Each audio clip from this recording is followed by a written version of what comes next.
thank you so much for being here. This is just such an exciting day for me personally and for Sacramento County. My name is Rich Desmond, Sacramento County Supervisor representing District 3, which is where we are here today on the edge of District 1, represented by my friend and colleague Supervisor Cerna, who you'll hear from in a few moments. Nowhere near District 2, represented by Supervisor Kennedy, who is here nonetheless, and wonderful to see you here, Supervisor, another friend and colleague. Also have a representative from, I think, District 4, Rosario Rodriguez's district, her chief of staff.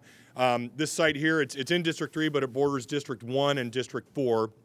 And it's been a great collaboration. Several VIPs here, special guests that I'd like to acknowledge, and I'm sure if I forget anybody, Supervisor Cerna will make up for it when he speaks next. So I'll start out with our county executive, David Villanueva. Where are you, David? David here, and his entire executive team, Dave DeFonte, Siobhan Katari, Sylvester Fadal, and Eric Jones. Thank all of you for being here, and we have several county departments represented here as well, from our Department of Homeless Services and Housing and Homeless Services.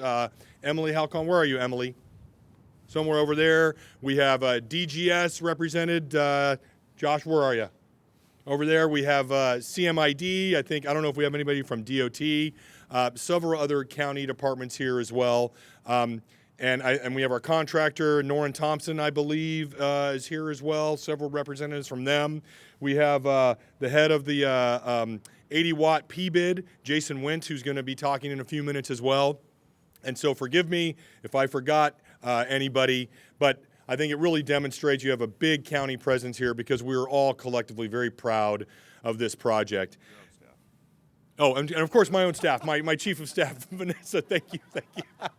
And Iris Austin from my office. You know, when I first got elected and was running for office, homelessness, addressing our homelessness crisis was a huge priority of mine, and spent a lot of time talking to people who are unsheltered out in the community, spent a lot of time talking to providers, law enforcement agencies, and others about what can we be doing better. And I think what we're doing here is really the culmination of a lot of that input and different perspectives. You know, something that I'm so proud of in Sacramento County is we are really putting in projects that represent kind of this, I think, the state of the art in homelessness response. You've seen multiple projects in the south part of the county, in Supervisor Kennedy's district and Supervisor Cerna's district on Florin Road and Stockton Boulevard that are combining a lot of these elements. And this project here is going to combine those elements and on a much larger scale. And when I talk about those elements, we talk about the things that, you know, what can we put into one of these programs that are going to help us break through some of the barriers there that are preventing people from coming off the streets and coming into shelters. Barriers like having pets. Barriers like someone who is struggling with untreated mental illness, or maybe was the victim of domestic violence and doesn't want to be in a congregate shelter. Wants to have their own space with a locked door and privacy and kennels for their pets and wraparound services to help them with untreated addiction and behavioral health issues. All of that is going to be here.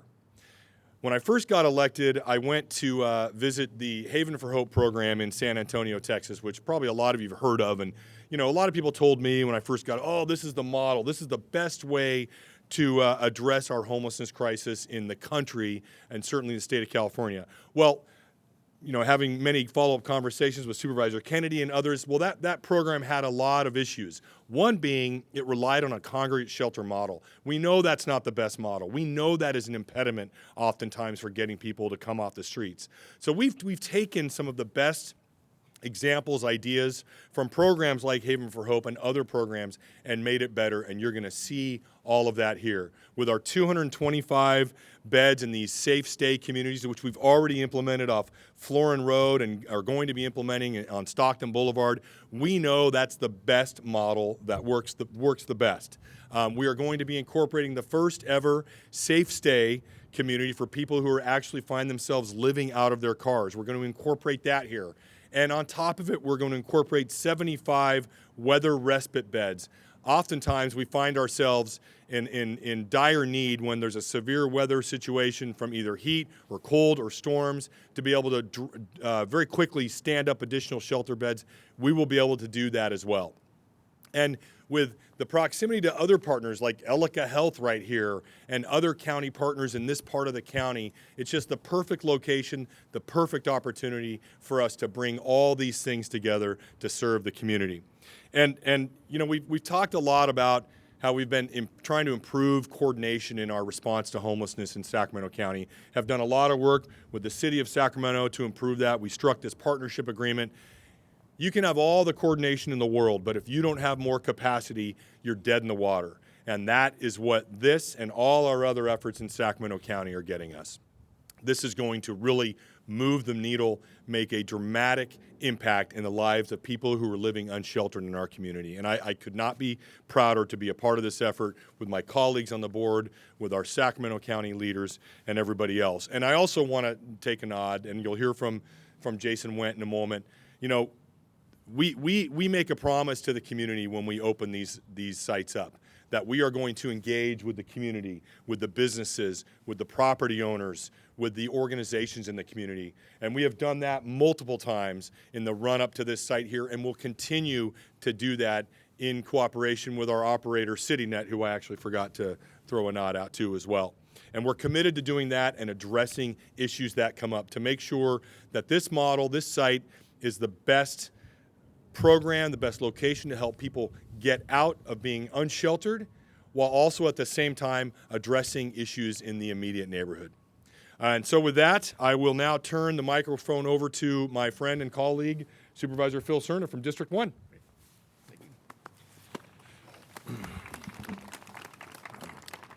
Well, thank you, Supervisor Desmond. And as you can tell, he knows this project probably better than anyone.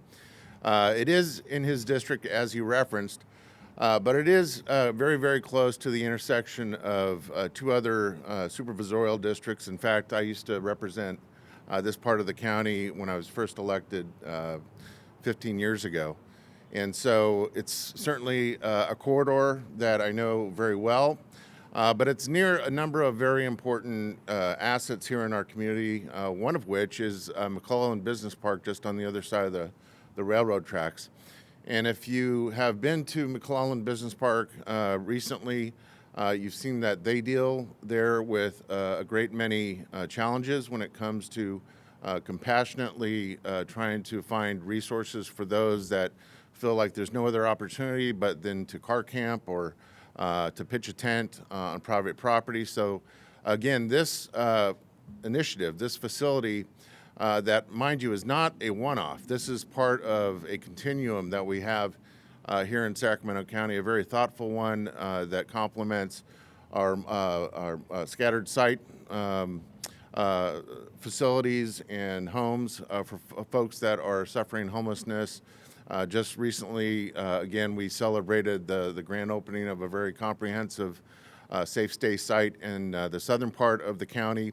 And so this is just one of a great many things that are helping us answer kind of the number one question on our constituents' minds, not just now, but over the last several years, and that is, what are we doing about homelessness? And certainly, you know, trying to improve a warehouse, former warehouse is not the single answer. It's, again, part of everything that we try to do very carefully and with a great deal of motivation and thought. We, again, want to thank all of our professional staff that span the spectrum from facilities and general services to health and human services to human assistance, social services. This is really an all-hands moment. But again, if I can stress just one thing during my brief time at the podium, is that this is not just a one-off attempt to say one and done. This is going to solve homelessness. This is not that. But it's intended to kind of be unique in some respects. One thing I do want to also mention before I leave the podium is that this takes advantage of that partnership that Supervisor Desmond mentioned with the City of Sacramento in the context of using some rare state dollars. Again, thank you to now Mayor Kevin McCarty. When he was Assembly member, he was able to fight for and acquire over $20 million that the city and the county are using specifically to help folks that are coming off the American River Parkway, to give them a destination. So it's not just shooing anyone off of any public properties. This will be part of that. This will be a destination, hopefully, for a good number of them. So again, I want to thank the City of Sacramento and Mayor Kevin McCarty for his partnership as well. As Supervisor Desmond mentioned, we can't do this alone, and we rely on our communities that we serve and represent to help us along. There has been a great deal of community scrutiny, rightfully so, about this and other safe stays. But again, with that partnership, we help educate the surrounding community, and certainly our next speaker, Jason Wint from the Watt Avenue PBID, is part of that. Jason?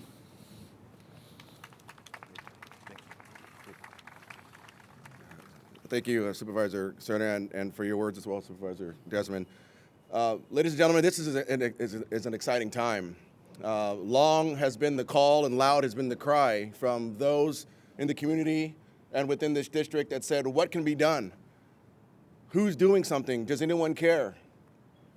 This is proof that the cry and the call have been heard and are being answered now.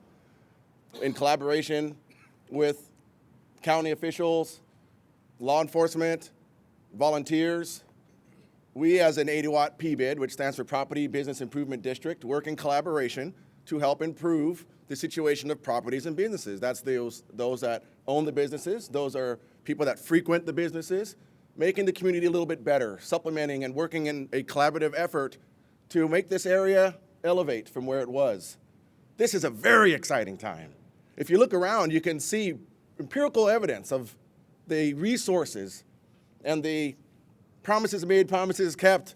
We have regional transit down the road. You can see that they're making that better. That's going to be better for everyone. It's going to be more accessible for those with disabilities that find it maybe difficult sometimes to have new cars. We're doing efficiencies, measures have been taken. We have the complete streets that's going to completely revamp the Watt Avenue corridor and make it beautiful. We like to be in a beautiful place. It's a sense of pride. People take their time and energy to come and live, work, and play out here. We want them to be proud to drive into the area and say, I'm glad to work here. You know what? I'm going to invite my friends to frequent this area, and I want to invite and attract businesses to come here. Now, about the homeless and the unhoused, as it were, this is mentioned, is not this is it, one shot, this is the magic pill. It's not that. However, this will be a fantastic example of what can be done when a collaborative effort is done in the right way. When there's a lot of meetings, and there have been town hall meetings, there have been private meetings, even in my conference room, and we just listen, and then we take that information back. We say, well, what can we do? Here we are doing something about it. And I believe this is going to be a fantastically powerful thing that's going to be a wonderful addition to adding hope as we step forward continually in this new year, that there is a way for us as a community, as officials, and as volunteers, in which, by the way, I will say there's a call. I want it for anyone watching and who's saying, I wish there could be something that could be done. My call to action to you is, what knowledge, skill, and ability, a resource do you have that can also be a resource here? Who do you know? What business do you have? What skills do you have? What employees have some sort of a capacity that would be useful here? I say reach out, be a part of this. This is not just for those that are in this parking lot. It is for all those watching and for all those who care. The door is open, and we welcome that support. So I just want to say I'm proud to be a part of this. Whatever that we can do, we'll continue to do, and we just thank you for your support. So now I'll introduce the only man bigger than me out here, CEO of CityNet, Brad Fieldhouse. Brad. It's true. My name is Brad Fieldhouse. I'm the CEO of the nonprofit CityNet. We are privileged to be one of many partners working in the space of housing and homeless services here for the county. We consider it a privilege to be part of this project. We currently do operate 2 of the other Safe Stay shelters and look forward to our partnership on this site as well. I want to thank the county leaders and the staff that are represented here to for inviting us into this process early on. As a nonprofit provider that operates shelters statewide 24/7, 365, with that belief that form does follow function, the idea that you can design a place that is client-centric, even a large place and a resource like this is going to be.